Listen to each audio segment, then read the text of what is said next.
Hai guys, balik lagi di William Channel. Terima kasih sudah klik video ini dan menonton video ini. Tolong ditonton sampai habis ya. Tolong banget ini mah. Walaupun ya emang udah 5 bulan gak nge-upload ya. Mohon maaf sebelumnya karena kesibukan satu hal dan yang lainnya. Terus kayak karena ya karena apa ya? Bingung juga aku ngejelasin. Nah, tapi ya semoga kali ini udah bisa lebih rutin lagi nge-uploadnya ya.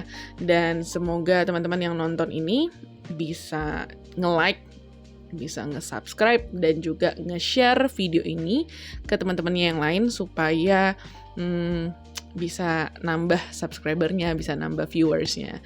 Karena aku juga ngelakuin ini karena hobi, karena seneng aja. Jadi mohon dukungannya. Anyway, sekarang kita langsung masuk ke bahasan kita kali ini, yaitu seorang pelaku ruda paksa alias pelaku pelecehan seksual dari India yang kena karmanya.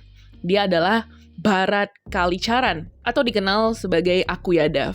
Dia ini lahir di tahun 1971 atau 1972, jadi bahkan kelahirannya tidak jelas ya, kehidupannya memang nggak jelas, overall tidak jelas.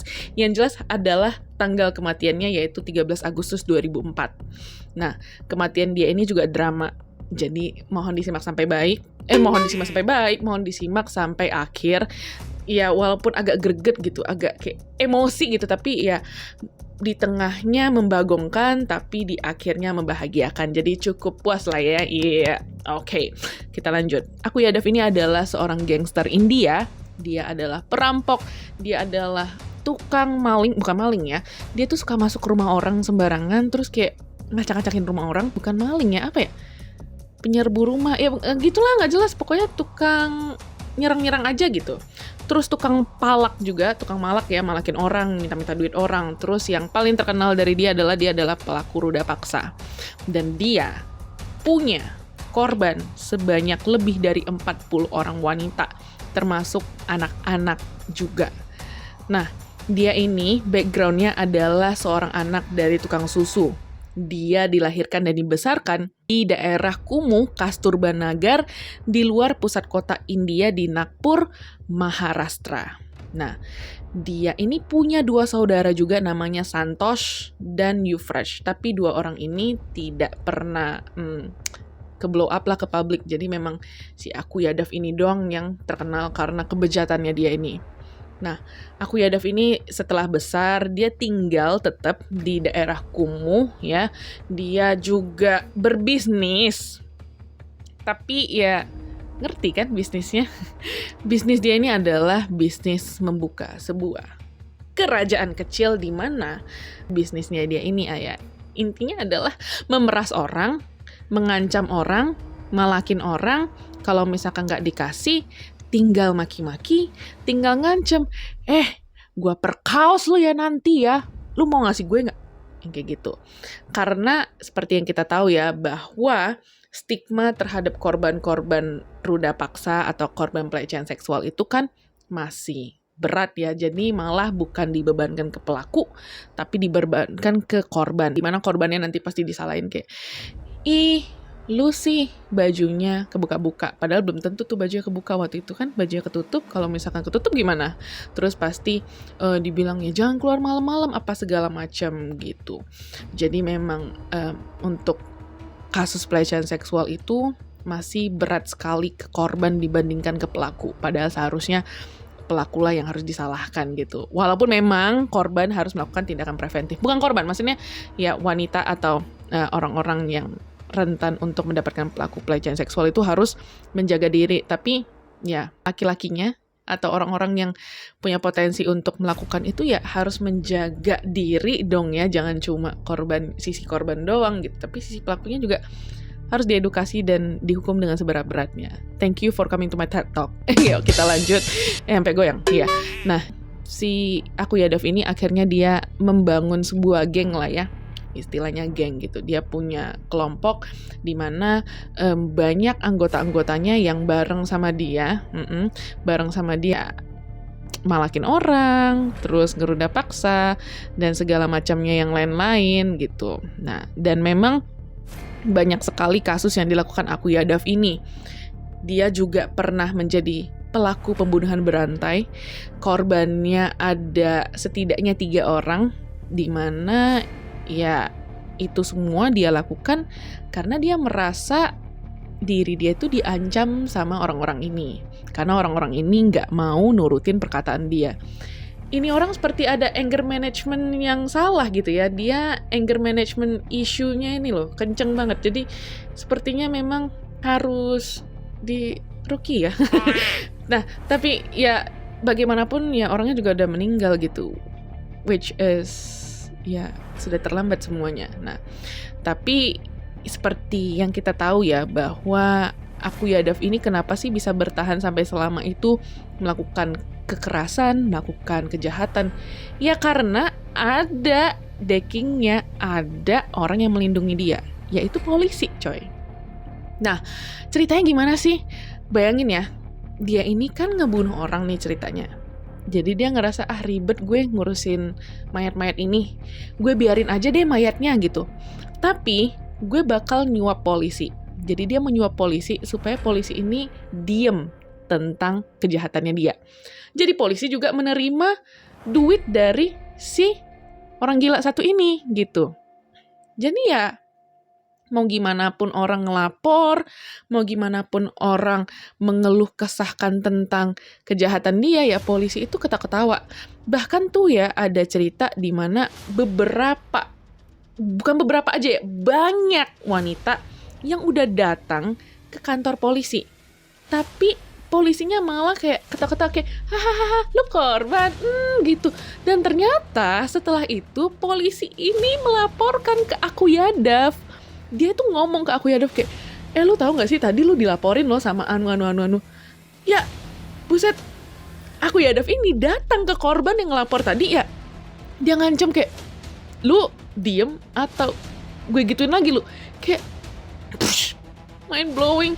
Polisi yang seharusnya mengamankan situasi, yang seharusnya membuat keamanan lebih kondusif, yang seharusnya melindungi masyarakat yang tidak bersalah, malah ikut-ikutan gitu loh. Kan kacau banget gitu. Dan juga dia sering banget ya namanya malak ya. Karena pemalakan dia ini adalah kerja utamanya dia. Dia itu mendapatkan penghasilan dari memalak orang. Dan juga ada kasus di mana dia itu datang ke toko kelontong, terus dia mau beli barang gitu, tapi ya dia nggak bayar, dia pergi saja. Seperti terdengar seperti teman kalian yang suka ngutang tapi pergi nggak sih? Atau jangan-jangan teman kalian itu abis ngutang ketika ditagih malah dia yang galak gitu ya. Persis kayak Akuyadov ini nih. Nah, Akuyadov ini, dia kalau misalnya dimintain kayak, bayar dong gitu ya, malah marah dia nyerang itu orang balik, terus dia marah-marah, terus dia malah malak makin besar gitu nominalnya. Kayak, kenapa sih orang-orang ini kebalikan banget kehidupannya gitu coy. Nah terus ya akhirnya ya sampai satu kali itu ada satu cewek yang namanya Usha Narayane. Dia ini minta ke saudara iparnya yang pengacara untuk tolong dong kasus ini diproses gitu.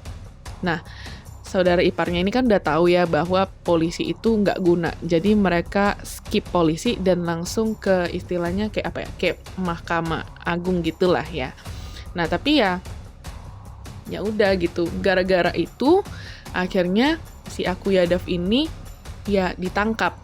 Jadi sebenarnya gini, Akuyadov ini udah sering ditangkap. Bahkan dia udah ditangkap selama 14 kali. Di akhir tahun 1999, dia ditangkap dengan Undang-Undang Preventif Maharashtra. The Maharashtra Prevention of Dangerous Activities of Slumlords, Bootleggers, Drug Offenders, and Dangerous Persons Act 1981. Jadi dia udah ditahan selama 14 kali, tapi bodo amat gitu ya. Polisinya malah ya bebasin dia gitu. Ya ada aja gitu caranya Akuyadov untuk bebas. Nah, dan juga ya Akuyadov ini sebagai pelaku ruda paksa, dia itu punya korban, aku udah bilang tadi, lebih dari 40 wanita dan juga termasuk anak kecil. Korban termudanya adalah umur 10 tahun. Dan katanya ya, menurut orang-orang di sana di Kasturba Nagar, Tiap rumah yang ada di Kasturba Nagar itu pasti ada satu orang korbannya Akuyadav. Bayangin seberapa bejatnya setan ini. Karena aku yakin setan pun insecure sama dia. Karena kayak, ini setan lebih setan gitu ya. Kayak, dan bahkan ya di Januari 2004 itu Yadav itu sebenarnya sudah dilarang masuk kota Nagpur. Nah, jadi dia itu sebenarnya sudah banyak ya hukumannya, tapi hukumannya tidak membuat dia jerak karena ya balik lagi, dia ditamengin sama polisi, ya kan? Nah, jadi akhirnya ada satu masa di mana Akuyadav ini rumahnya itu dihancurin, dibakar. Untuk membuat si Akuyadav ini nggak di rumah itu lagi, maksudnya nggak tinggal di situ lagi. Dan berhasil sih, memang berhasil si Akuyadavnya pergi, tapi ya kalian udah tahu akhirnya apa? Polisinya bakal nolong dia lagi. Jadi kita mulai masuk ke cerita kematiannya dia. Di tanggal 13 Agustus itu, sekitar siang hari, dia diadili. Nah, orang-orang tuh udah mulai mendengar desas-desus bahwa dia ini sebenarnya diadili hanya untuk formalitas. Karena mau dia diadili gimana pun, duit dia lebih kenceng. Jadi akhirnya ratusan wanita itu berbondong-bondong jalan dari Nagpur ke daerah pengadilannya itu.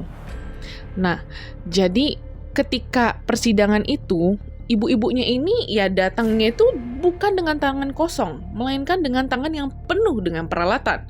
Peralatannya bukan senapan, bukan nuklir atau gimana, enggak ya. Yang dia bawa adalah simpel ya. Ibu-ibu ini ngebawa pisau dapur, ngebawa batu, ngebawa bubuk cabe. Terus mereka jalan ke ruang sidang. Terus mereka duduk di bagian depan. Nah, si Akuyadav ini di jam 3-an sore gitu ya, masuklah dia ke ruang pengadilan.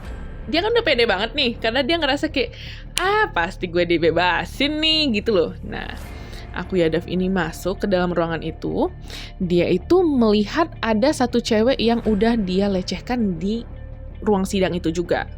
Nah, si Akuyadav ini yang ngejek dia kayak, lu gitu. Terus, ya gue bakal gituin lagi lu hati-hati aja, lu tahu kan gue pasti bebas gitu.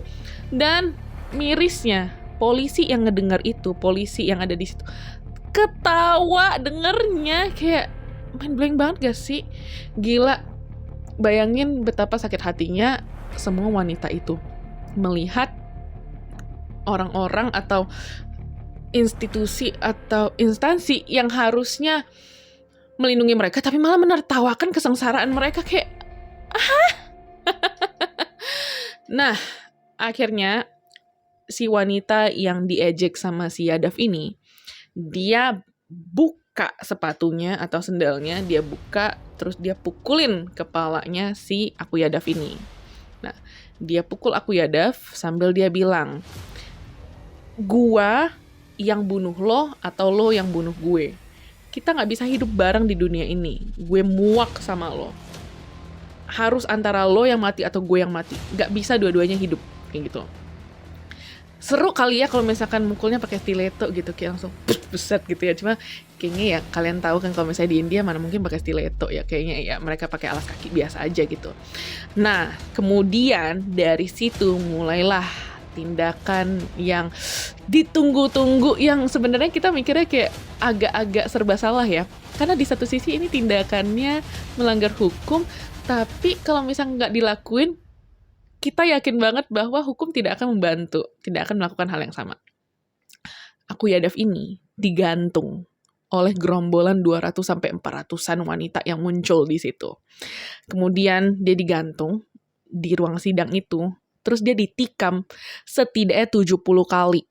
Dan juga bubuk cabe sama batu itu dilemparin ke mukanya dia. Bayangin ya, serem gak sih kayak kita kebeset dikit aja, terus kena garam lah, kena cabe dikit, udah meringis ya. Ini dia ditikam terus dikasih bubuk cabe. Agak terdengar memuaskan sekali sih mendengar background dia yang dimana dia udah sampai meruda paksa. Hampir semua warga yang ada di situ lah. Terus dia kerjanya malakin orang, kerjanya ngebunuh orang, polisi pun tidak membantu, instansi hukum juga kagak beres ya. Kayaknya rasanya ini kayak campur aduk gitu ya, kayak di satu sisi gue tahu ini salah tapi kok kayaknya gue ngerasa ini yang patut dia terima gitu loh. Nah, akhirnya bayangin petugas polisi yang dia bayar tuh, yang harusnya kan dibayar untuk melindungi dia. Takut juga kan lo sama emak-emak kan lo kan. Pergi juga itu polisinya. Pergi, mereka kewalahan, mereka ketakutan, mereka melarikan diri. Nah, korban dari Akuyadaf ini yang ada di situ juga katanya memotong bagian vitalnya si Akuyadaf ini sebagai tindakan pelampiasan lah ya, karena kan gatel banget ini satu orangnya. Dan di saat dia digantung itu, dia mulailah kehantam oleh realita, di mana dia menyadari bahwa gila, gue udah mulai nggak selamat nih, gue nggak ada yang nolong, waduh gue dipukul, gue digantung, gue ditikam, gue dikasih bubur cabai, dibatuin, gimana ya. Dan dari sini dia mulai teriak-teriak, maafin saya nggak bakal ngulangin lagi. Tapi seperti lagu lawas, terlambat sudah,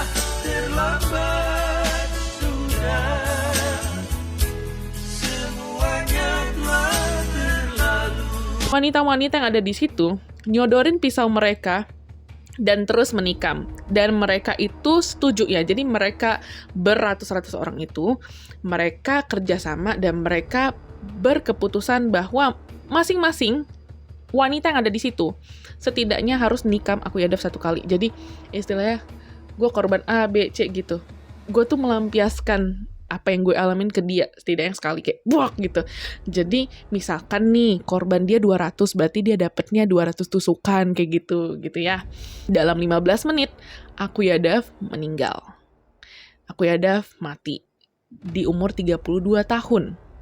Dan walaupun dia udah meninggal, orang-orang yang ada di sana tetap menyerang dia. Mereka nggak peduli, kayak lu udah mati, gue nggak peduli, gue harus tetap membuat lo menderita walaupun lo udah meninggal.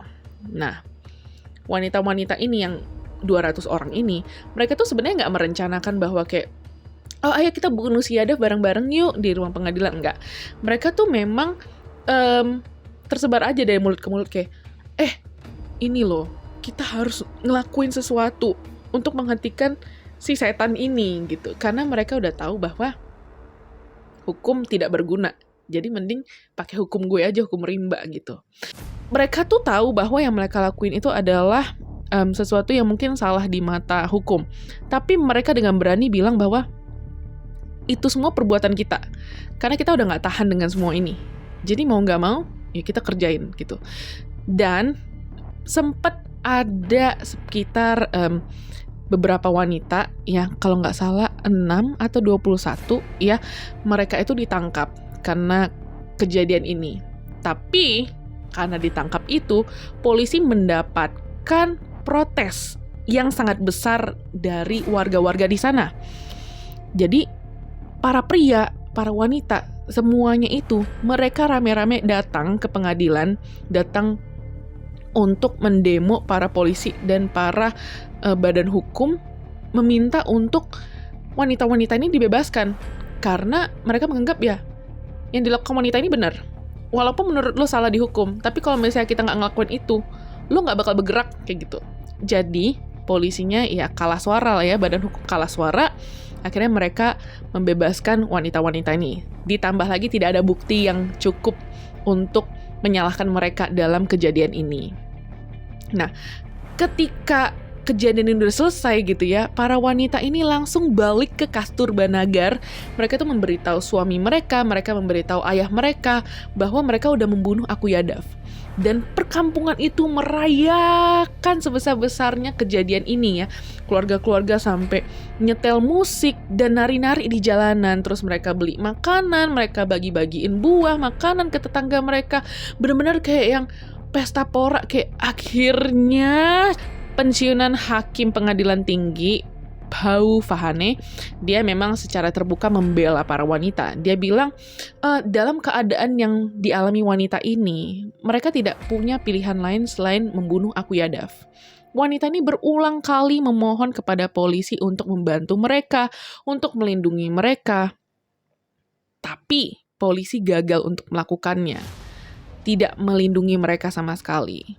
Nah, Fahane ini juga mengatakan bahwa jika mereka mengambil tindakan hukum, itu karena hukum dan lembaga penegak hukum tidak memberi mereka bantuan. Nah, di tahun 2011, sebuah film dokumenter tentang Akuyadaf ini berjudul Candles in the Wind itu dirilis. Sebagai penutup aja bahwa Ushana Rayane ini bilang, sebenarnya pembunuhan Akuyadaf ini tidak membuat wanita itu menjadi tenang di India. Tapi dia bilang bahwa setidaknya membuka mata masyarakat terhadap kejahatan Yadav dan kekuatan wanita. Narayane bilang bahwa setelah pembunuhan itu mata masyarakat terbuka, kegagalan polisi terungkap, dan itu membuat polisi kesal. Kami telah melakukan hal yang baik untuk mereka, dan kami akan melihat apakah masyarakat akan membayar tindakan kami. Jadi sekian video dari aku. Terima kasih sudah menonton. Sampai jumpa di video selanjutnya. Bye!